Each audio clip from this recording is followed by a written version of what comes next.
In this video, I try beating Terraria using nature weapons only. Weapons that look like they can be part of the environment or can produce projectiles such as leaves for example, are allowed. Will I be able to beat the final boss Moonlord with such limited options? Stay tuned to find out. Alright, time to get started. There are a couple of options to obtain my first weapon. I can just literally chop down a tree and make myself a wooden sword. I could go to a desert and collect some cacti to make a cactus sword. Or I could try my luck and explore the surface of the world for a chance to find the Wand of Sparking. I kinda didn't want to make the wooden sword because that's just the worst of the three. Instead, I tried my luck and explored the surface to try and find the wand, and luckily I found it. But I kinda wanted a melee weapon that has a better knockback, just in case monsters get a little too close, so I collected some cacti from the desert to make the cactus sword. With these weapons, I'll be able to start killing some monsters in the jungle to gather some materials for my next weapon. After collecting some vines, stingers, and jungle spores, I crafted the Blade of Grass. And damn, it was a shame that I got shameful on it. You guys get it? Okay, never mind. On with the video. Now that I have a pretty decent weapon, I needed some more health before I take on any bosses, so I went underground and found some accessories like Hermes boots and life crystals to increase my health to 300. I then made some gold leggings to complete the gold armor set, and afterwards I went up to some sky islands and grabbed myself a pair of fledgling wings, the shiny red balloon, and the lucky horseshoe. At night, I built a platform to summon the first boss, the Eye of Cthulhu.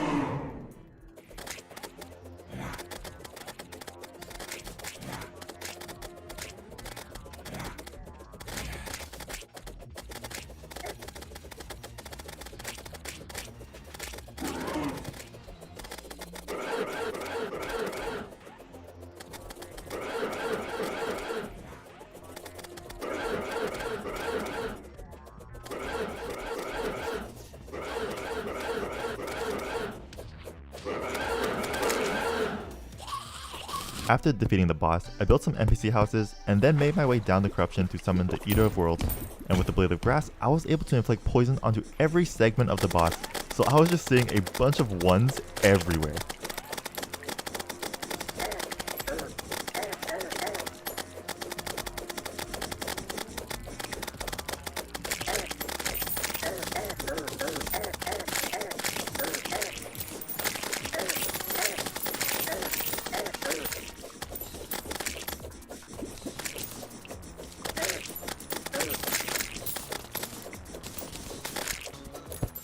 Once I defeated the Eater of Worlds, I crafted the Shadow Armor, but I was missing a few materials to make the Nightmare Pickaxe, so I went back to defeat it once more. After crafting the pickaxe, I ran over to the dungeon, built an arena, and then summoned Skeletron. The first phase of the fight was a bit rough since the Blade of Grass doesn't have much range, but after the hands were destroyed, it was so much easier.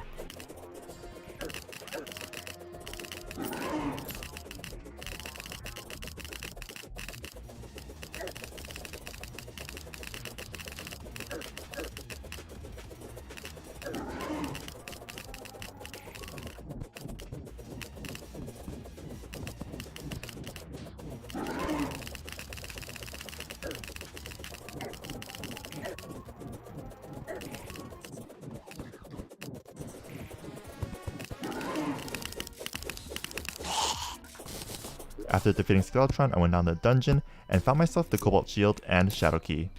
I then had to take on the Goblin Army. Once they were defeated, I found the Goblin Tinkerer, purchased Rocket Boots, and the workshop from him. I reforged my Blade of Grass to Godly and combined some accessories together. At Hell, I mined a bunch of Hellstone and opened shadow chests until I found my next weapon, the Flower of Fire. I'm not really a fan of this weapon, but it was the only nature weapon I could use that's stronger than the Blade of Grass. With the Hellstone, I crafted the Molten Pickaxe and Molten Armor for some more defense and melee damage. Since I'll be using a weapon that uses mana, I'm gonna need to raise my max mana, so I picked up a bunch of Falling Stars to reach 200 mana. I went back down to Hell, built a really long platform, and then summoned the Wall of Flesh. I ended up using the Blade of Grass during the whole duration of the fight, since it's much better at knocking away the hungries attached to the boss and can also deal damage to 2 parts of the boss.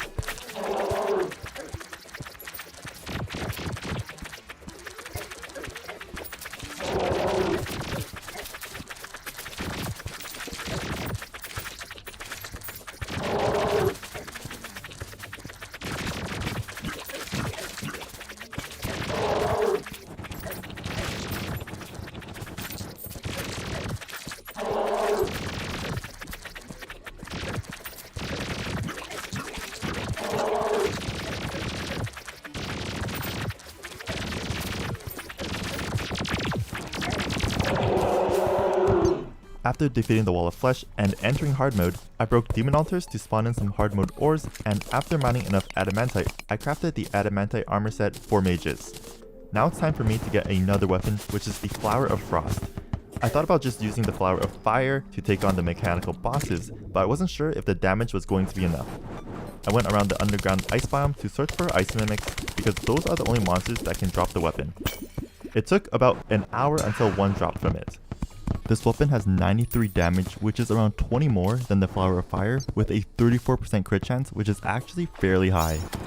It can also inflict frostbite, which deals 10 damage per tick. I went home and reforged it until I got mythical on it, and then made the mana flower to replenish my mana whenever I run out. Going up a sky island, I farmed some feathers and souls of flight to craft angel wings. I was all set to take on the mechanical bosses, but then a pirate invasion began, so I had to take care of them first. After they were defeated, I summoned the twins to fight first.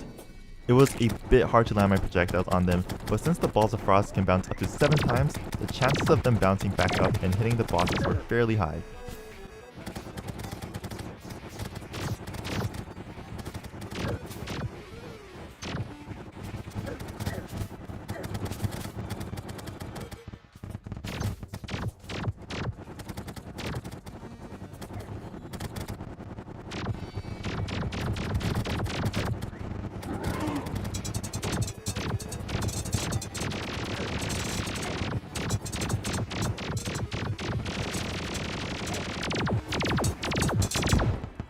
After the twins were defeated, I summoned Skeleton Prime, and this boss was much easier to land my projectiles on.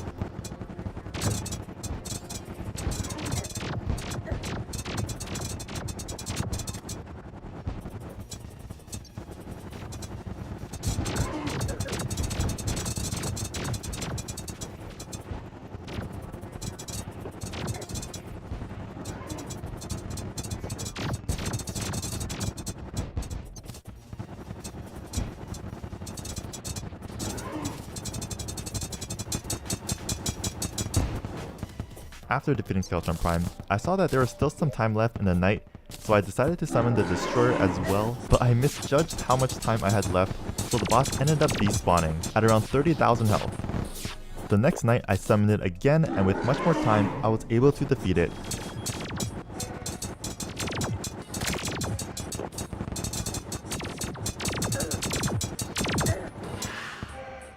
With all the souls from the mech bosses, I crafted the pickaxe axe and went down the jungle to mine some chlorophyte ore. After mining a bunch, I went back home and crafted hollowed armor and 2 chlorophyte weapons. The chlorophyte saber that summons a spore cloud that lingers for a few seconds dealing damage, and the chlorophyte claymore that summons a spore ball. The claymore deals much more damage, has a longer reach, but is much slower, whereas the saber deals less damage, has less reach, but the attack speed is much faster. After finding the Plantera bulb, I used dynamite to blow up an area for the arena. Once I was finished, I broke the bulb to begin the fight.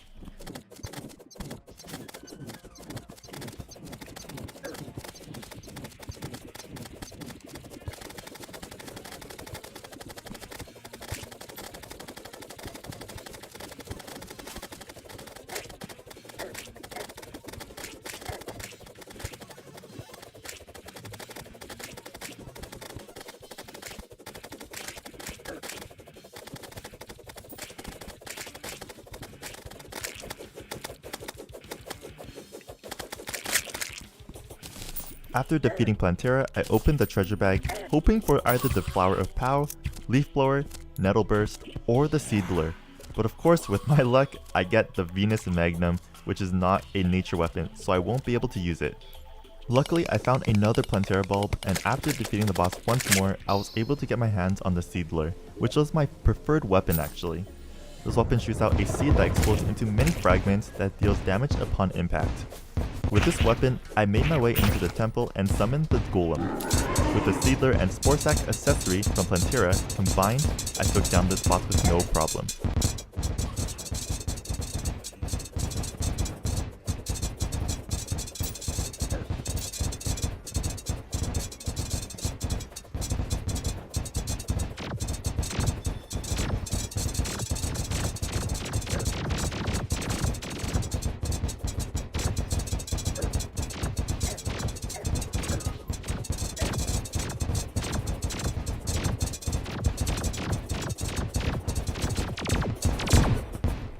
Before taking on the lunatic cultist, I wanted to replace my hollowed armor with turtle armor and then upgrade it to beetle armor, so I farmed turtle shells and killed Golem one more time for enough beetle shells to craft the armor. I then made my way to the dungeon and summoned the lunatic cultist.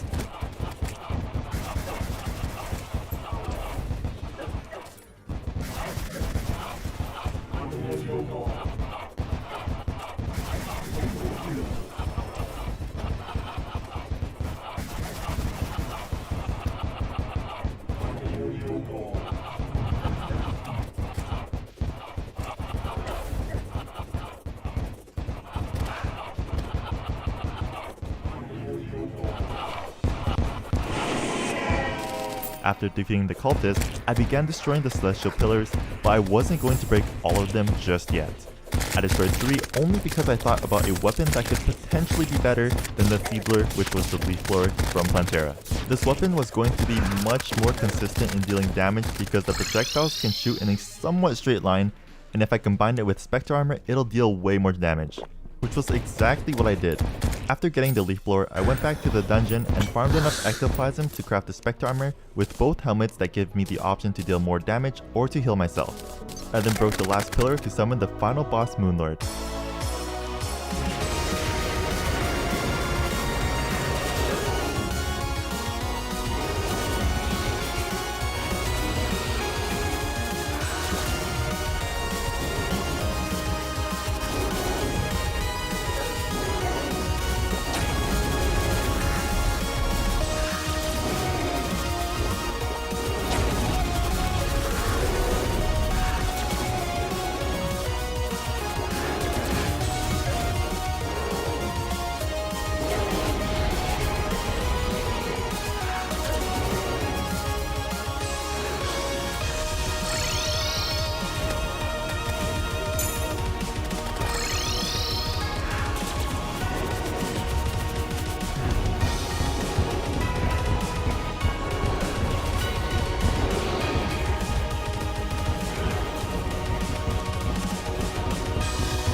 Alright, that's gonna be it guys. Can you beat Terraria using nature weapons only?